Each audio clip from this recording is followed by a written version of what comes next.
nagtapos sa Pusong Bachiller, Sekundaryang Edukasyon, Medios, Matematika.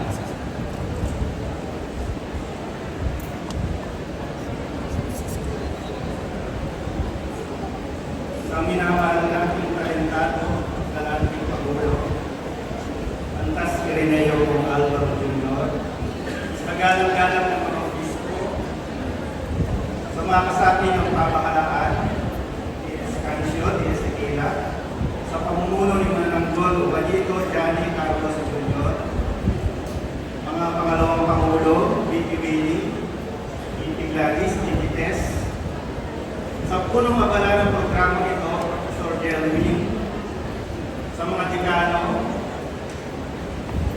mga pinuno ng iba't ibang kagawaran, sa mga guro, kawani, mga mag-aaral ng Wesleyan, at sa ating kagalang-galang ng tagapagsalita at kalawin utangan, Senator Ana Teresia Lisa Ocibel Marabel, magandang hapon po sa ating lahat. Ang hindi marunong lumingon sa pinanggalingan ay hindi makakarating sa paroonan. Ito ay kasabihan pinasikat ng ating bayani, si Dr. Jose Rizal, na palagi rin sinasabi ng ating nanay.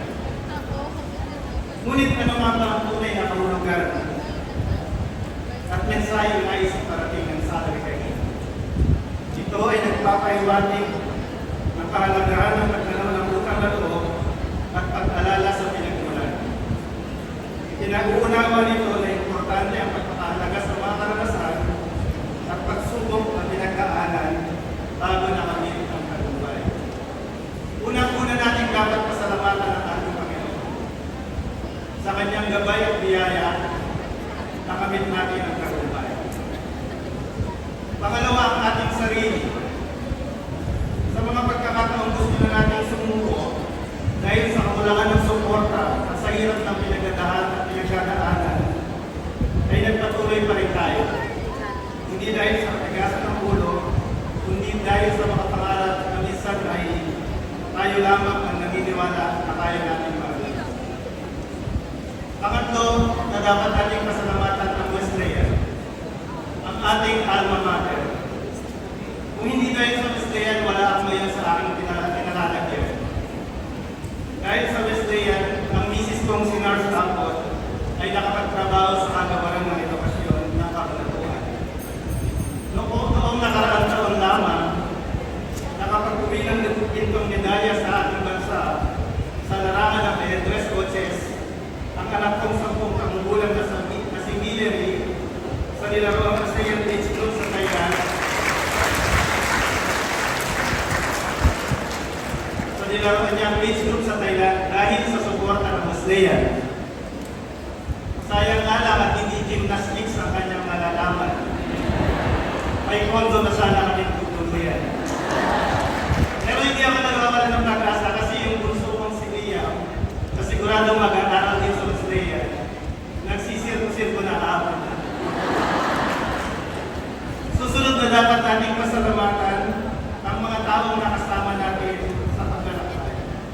Hindi tayo magtatagumpay ngayon kung walang tulong o karanasan, maganda man o masaklap, sa ating mga kamag-anak, kapatid, anak, asawa, jowa, kaibigan, utangan, katrabaho, boss, at lalong-lalong higit sa ating mga magulang. Mga magulang na nagpakahirap upang tayo ay maigapak. Ngunit palagi rin nagbababayan kung sino ang ating pinagmanahan. Tulad nga ng sabi ng isang ina sa post sa Facebook, yan anak mo nagmana sa training pasaway sa iyo dati, pero sa talino sa aking nagmana. Isang araw sinabi ng bata, Mami, may tanong si teacher pero ako lang po nakasagot. Tingnan mo nga daddy, talagang manang-mana sa aking anak natin. Ano ba ang tanong ni teacher anak na ikaw lang ang nakasagot?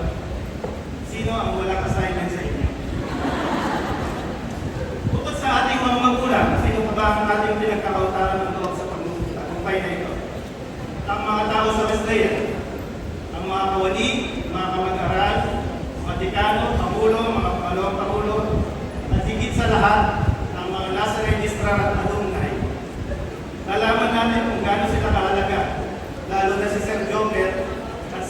pagdilim doon sa panahon ng migration. At ang pinakahuli na hindi dapat kalimutan ay ang ating mga pangalawang magulang. Sa amin sa paaralang graduado nga o graduate school, hindi na magulang minsan, mga lolo o lola na karamihan. Pero kahit lolo o lola o pangalawang magulang, sila ay mga epektibong nagturo sa atin sa silid-aralan. Ang mga tumulong at nagsindi ng kandila habang nagsusunod tayo ng kilay at pinikmatan. Sila ang nagpalakas sa atin sa kabila ng ating kahinaan at umintindi sa ating kakulangan.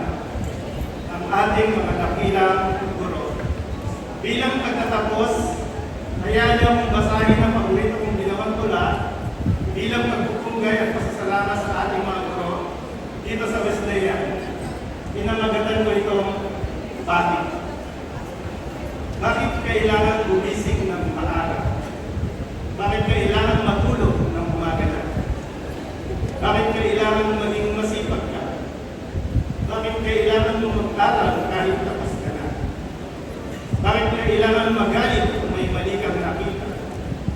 Bakit kailangan isaalang-alang pa ang nararamdaman ng iba? Bakit kailangan matatag kahit mahihina ka na?